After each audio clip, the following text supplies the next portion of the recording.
কেবিনেটে আজি দুটা বাজেটত ঘোষণা কৰা আৰু দুটা ডাঙৰ সিদ্ধান্ত বাস্তৱত ৰূপায়িত কৰিছে ৰাষ্ট্ৰীয় স্বাস্থ্য অভিযান আৰু সমগ্ৰ শিক্ষা অভিযান লগতে এপিডিচিএল এপিজিচিএল আৰু AEGCL Assam power generation corporation Assam power distribution company Assam electricity grid corporation national health mission আৰু সমগ্ৰ শিক্ষা অভিযানত ইয়াতে কাম কৰি থকা সকলো কৰ্মচাৰী আমি আপোন ঘৰ আঁচনিৰ সুবিধা দিম অৰ্থাৎ ৰাজ্য চৰকাৰৰ কৰ্মচাৰীয়ে যেনেকে আপোন ঘৰ আঁচনিৰ সুবিধা পায়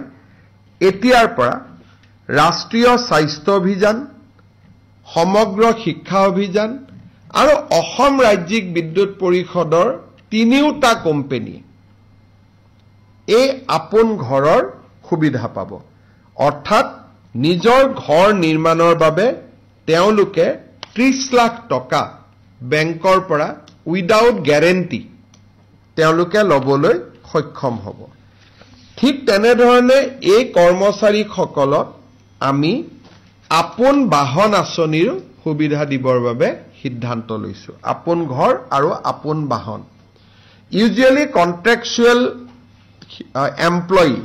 বা কৰ্পোৰেশ্যনৰ এমপ্লয়ি এই সুবিধা পোৱা নাছিল মই ভাবো যে এই সিদ্ধান্তই ৰাষ্ট্ৰীয় স্বাস্থ্য অভিযান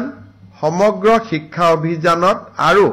শক্তি বিভাগৰ সৈতে জড়িত কৰ্পোৰেশ্যন কেটাৰ কৰ্মচাৰীসকলক যথেষ্ট উৎসাহ যোগাব আপোন বাহন আঁচনি য'ত নেকি উইদাউট ইণ্টাৰেষ্ট